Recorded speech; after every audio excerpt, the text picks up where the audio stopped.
Hello, people of YouTube. My name is Steve Gray. Thank you for watching. Today we're talking about something I would say is very, very interesting. So, apparently Brian May is in the works to build a Gibson custom shop red special, which would mean that we would eventually get if this is true, we would get a USA Gibson red special for, probably going to be a $20,000 thing. Then probably somewhere around $3,000, I would guess, for a signature. And then eventually, it would trickle down to an Epiphone. And you could get an Epiphone Red Special for probably around $1,500, I would assume. You're talking this is a couple of years out, I would guess, because obviously they start at the highest and work their way down to the lowest. But it would not surprise me if that would be the case.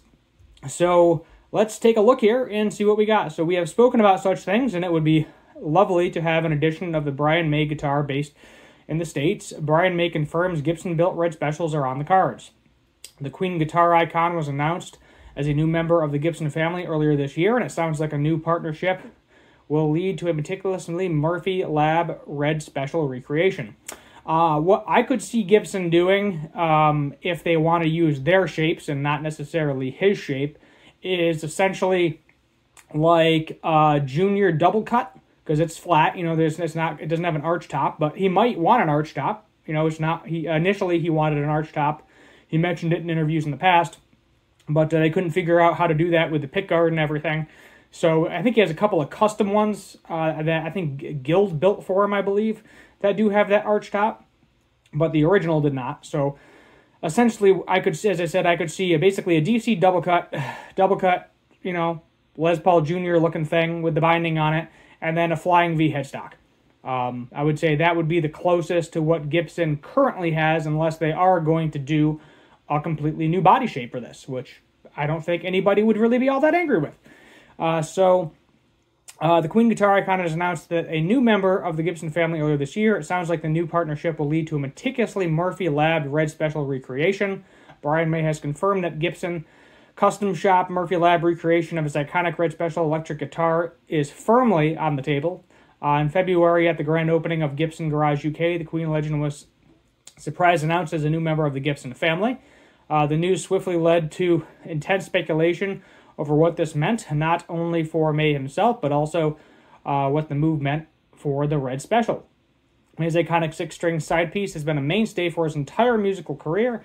The rock veteran has remained fiercely loyal to the guitar he first built with his father all those years ago, and for the past 20 years he's been selling mass-produced versions of it under his own brand, Brian May Guitars.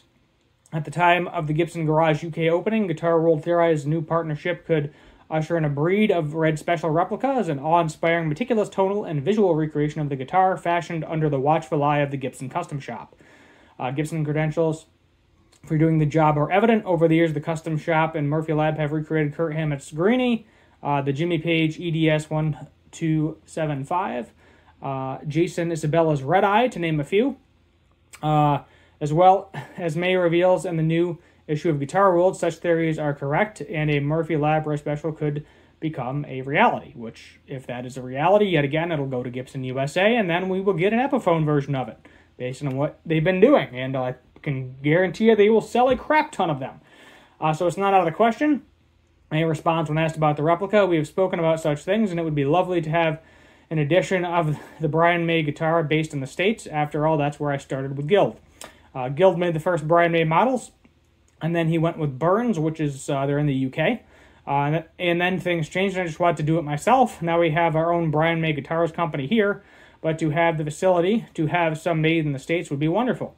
As May mentioned, he did previously work with Guild and Burns to build licensed replicas of the Red Special, but it has been more than 2 decades since a Red Special outside of the BMG umbrella was launched.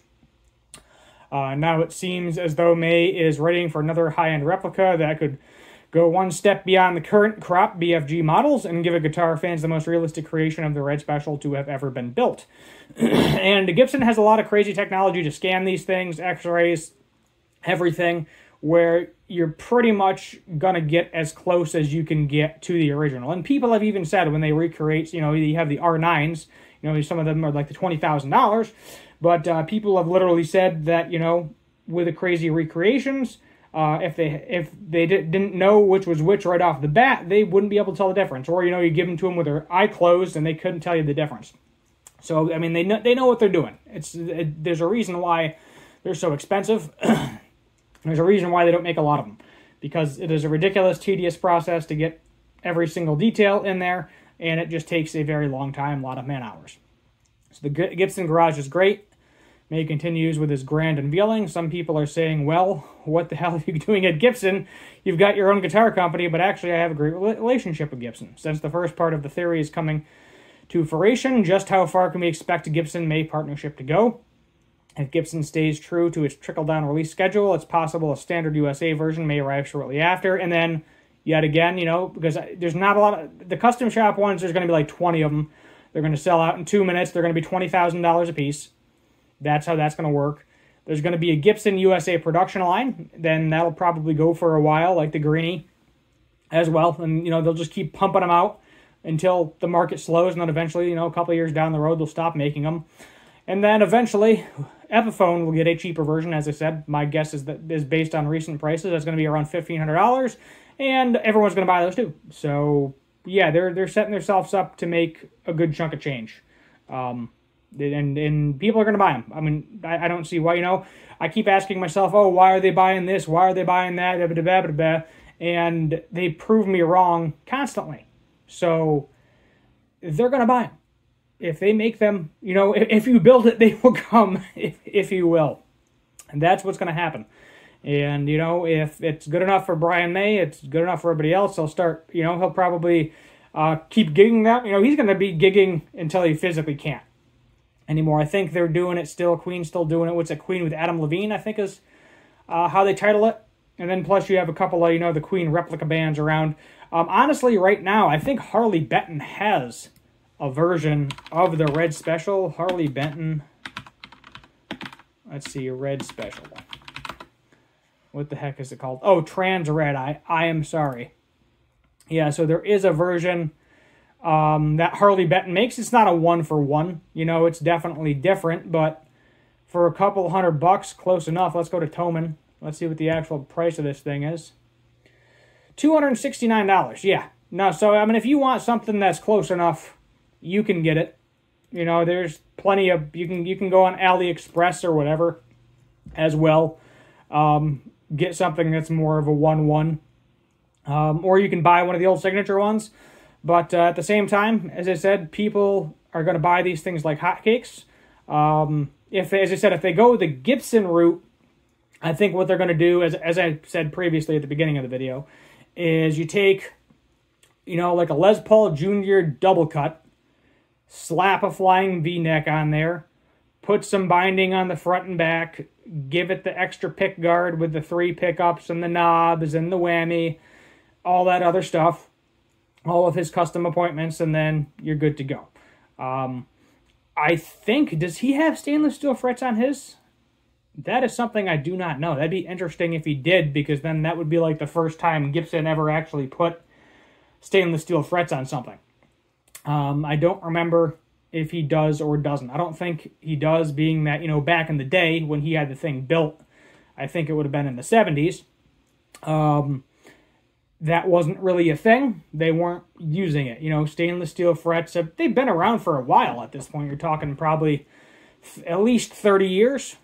Maybe 40, but they haven't really been widely used, I would say, until the past 5-6 years or so. You start LTD finally putting them on all of the 1000 series models. You see Ibanez using them here and there. Same with Jackson, BC Rich, I think, uses them on a few models, but Epiphone still is holding strong. So is Gibson. Fender, you can't find stainless steel frets on them. I feel like they should offer it as a premium feature if you want it, but they just haven't done it yet. So it'll be interesting to see how this pans out. I am definitely looking forward to it. And as I say with a lot of things, I will not buy a single one of these things new, because the custom shop is definitely way out of my price range. The USA model, depending on where I am financially at the time, I could possibly grab it. But the Epiphone model, could probably definitely afford that, but do I want to pay $1,500 for an Epiphone when most likely it's not going to really hold its resale value? I mean, I guess the signature ones definitely, in terms of Epiphone, the signature versions seem to significantly hold their resale value better. Unlike the Epiphone Prophecies, the newer ones, they were like $900 new, and now you can seem to pick them up without a case or with a case. So without a case for around $550, it seems like they're selling, and you can do with a case for around $650. I don't really see them going above $700 on the used market. So you're talking, you go to sell it, you're going to take a $200-300 hit pretty quick, because the market got saturated with them, and then that's all you're on. I'm actually curious, if we head over to Reverb, let's see if we can find the Epiphone Greenie real quick. Epiphone Greenie. Let's see if any of them are available. And yeah, actually it seems like they're kind of holding value. Let's go to sold. So you can go show only and sold. And $1,000. Okay. So I think these were a little, were they 1,500 new? Or were they 1,300 new? But somewhere around there. But they're holding on a little better than the other ones right now. These things are going, a lot brand new. Okay, 1,500. So, yeah, used, you can get one for about $500 off. So they're not 100% tried and true. So that's something you may want to keep in mind as well. But I've kept you here long enough today. Thank you for watching. Subscribe, turn on that notification bell, like, share, comment, all that fun stuff. And if this actually becomes a thing, I will make sure to make a follow-up video with it. Thank you for watching as always. Have a good one.